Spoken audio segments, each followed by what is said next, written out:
Oh man, let's just say it how it is. UFC 316's main event has no juice right now. Like, I hate to be that guy, but there's just no real hype on there. No electricity, no fire behind it. We've got Sean O'Malley versus Merab Dvalishvili too, and somehow this thing feels like it's flying completely under the radar. And not because the matchup isn't interesting, because it absolutely is stylistically, I would say. It's just everything around it. The build, the energy, the media, it feels flat. And I think a lot of fans feel the same way.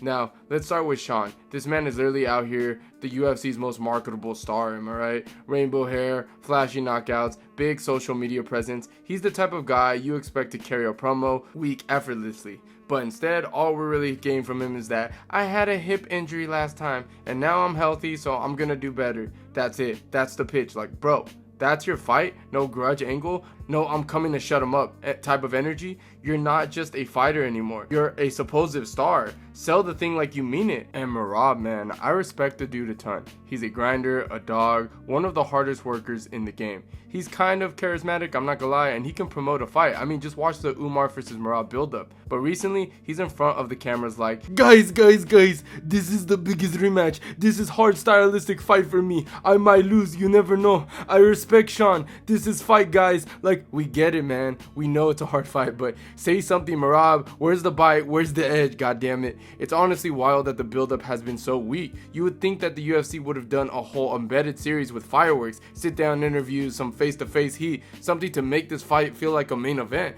But instead, this feels like they're promoting it out of the obligations. Like, well, we already booked it, let's just get through it. In fact, I almost wish they weren't even on stage this weekend for the press conference, because at this point, what are they gonna say? What are they gonna get us more hyped with? Just show us the fight. These two clearly aren't going to talk their way into selling it, and that's fine, but it does hurt the overall feel of this card. And ironically, this is the part that kind of makes me laugh. The women's co-main event between Julianna Peña and Kayla Harrison, that's the fight that's bringing the heat right now. That's where the drama lives. Say what you want about the women's MMA and pay-per-view selling power, and let's be honest, most fans aren't buying these cards strictly for the women's fight, but Peña and Kayla, man, they have been carrying the media side of this card. I've been seeing interviews, clips, quotes, and these two are going at it. You know, Peña's doing what Peña always does, talking spicy, pushing buttons, bringing that I don't give a fuck energy, and Kayla, she's been surprising the hell out of me. She's not just sitting there smiling polite and laying it slide. She's firing back. She's got the attitude. She's got something to prove,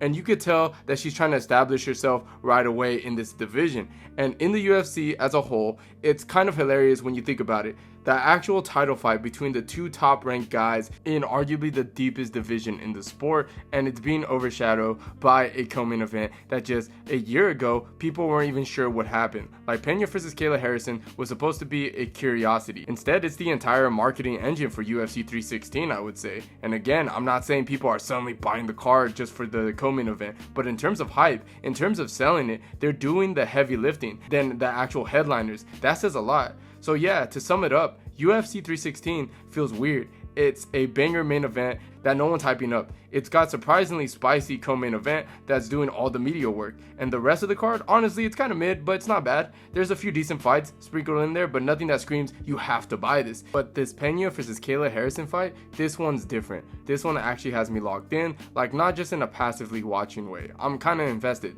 This is one of those rare moments in women's MMA where I'm actually itching to break it down and give a real take, because I generally care about who wins this fight. The energy between them, the stakes, the clash of styles, all of it creates a perfect storm.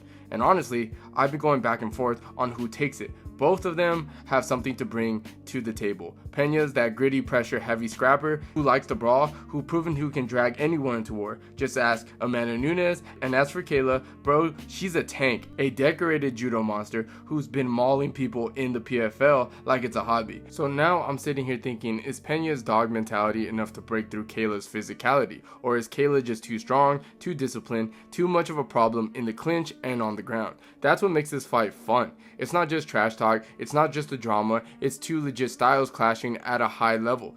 And for once, I can't confidently pick a side yet. Now, first off, Kayla Harrison, she is a monster. Let's not sugarcoat it. Physically, she's an outlier in the women's MMA. Olympic gold medal in judo, freaking strength, a frame that makes 135 feel like a squeeze, and it is. Let's not forget that the weight cuts, and a level of physical dominance we just don't see this often in this division. There's no one who fights like Kayla Harrison right now. She's not here trying to win rounds, she's here trying to grab you, toss you on your head, and elbow a hole through your skull. And for the most part, she's done exactly that to almost everyone she put in front of her. We've seen her ragdoll high-level opponents. She closes the distance like a tank, clinches, and from there, most women are just passengers. Her top control is suffocating, her ground and pound is violent, and the worst part is, you know it's coming, but you still can't stop it. That's the kind of pressure she brings. And when you talk about matchups like this, that's always the starting point. Can Julianna Peña survive this kind of physical storm?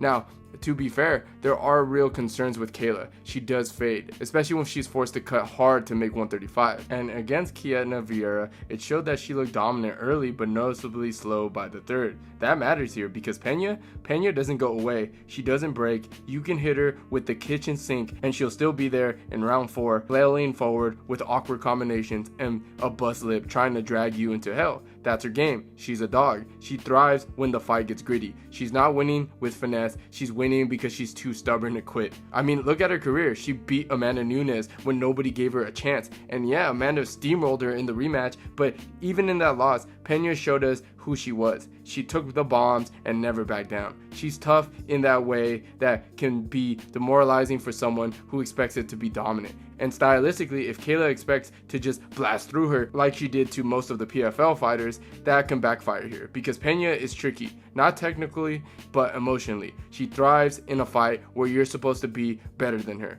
where you're the A side, and then suddenly you're breathing hard and this awkward girl who you thought you were gonna just finish in the first round is still swinging at you like you stole her lunch. Now on the ground, Peña is no slouch either. Her BJJ isn't just slick, it's polished like some of the elite grapplers, but it's dangerous. She's got a solid guard, active hips, and the confidence to stay calm under pressure. If Kayla gets on top, and let's be real, she will, she's gonna have to work to keep her there. Peña is not just gonna accept bottom position. She'll fight for the wrist control, throw some elbows off her back, and look for scrambles. The biggest question is whether she can make those scrambles matter, or whether Kayla just resets and puts her down. But the real story here is how this fight looks in round 3 and 4, because if Kayla can't get Peña out of there early, it gets interesting fast. Kayla's style is explosive, it's front loaded, and you can't fight like that for 5 rounds unless your cardio is elite, especially while dragging someone like Peña around the cage. That's where Julianna becomes dangerous. She doesn't need to win every exchange, she just needs to be there when you start slowing down. That's the fight she wants. And on the feet, look, neither of these women are gonna be confused with Valentina Shevchenko anytime soon, okay? Peña's striking is wild, it's clunky, and it's kind of hard to watch. But again, effective in the chaos. Kayla's striking is basic, and it's kind of limited, and there's clearly an afterthought behind her judo. But I actually think Kayla might be a little bit sharper than Peña early. Just because she's more control. Peña throws like she's in a street fight half the time, but if Kayla doesn't put her away, that chaos starts tipping things. You do not want to be clean. Thinking strikers in round 4 of a dogfight. That's when Peña shines, when the fight stops being a chess match and starts becoming a war of wills. Now, as who wins? As much as the clean technical prediction leans Kayla, and let's be honest, if this was a 3-round fight, she probably mauls Peña and cruises to a win. But I'm gonna go with Julianna Peña by a late finish. I think Kayla gets her down early, maybe even has her moments where she's elbowing the hell out of her, and it looks like it might be over. But Peña survives, and that's the key. She's gonna survive. She's gonna drag Kayla into those late rounds where size advantage turns into labored breathing, where explosive takedowns turn into desperate clinches, and where the game plan starts to unravel. Peña doesn't need to win every minute. She just needs to be the one that's still left standing. Call me crazy, but I'm riding with Peña. 4th round TKO, the dog wins the war. But if Kayla does get it done, don't be shocked. She has all the tools to dominate. It's just a matter of how long that gas tank can last and how deep she's willing to go when survival isn't enough. And I think this is a big fight for the women's division. Kayla represents the professional side of the sport. Peña, she's the street fight. And when those two clash, no matter how unpolished the technique might be, it's gonna be fun, it's gonna be entertaining. So yeah, that actual ability in there might not be world class when it comes to the striking or clean transitions, but that's not always what makes a great fight. Sometimes it's just chaos, sometimes it's just the stakes, and a lot of times It's the story that they bring to the table. This one delivers that, and I'm telling you right now, when that cage door shuts, it's gonna be gritty, emotional, and ugly in the best way possible. That's what makes this fight feel special. Not because it's the most technical display of martial arts, but because when it's all said and done, you're gonna feel something. Whether you're cheering or cursing at the screen, you're gonna care. And in a card that's been serious lacking hype, that means everything.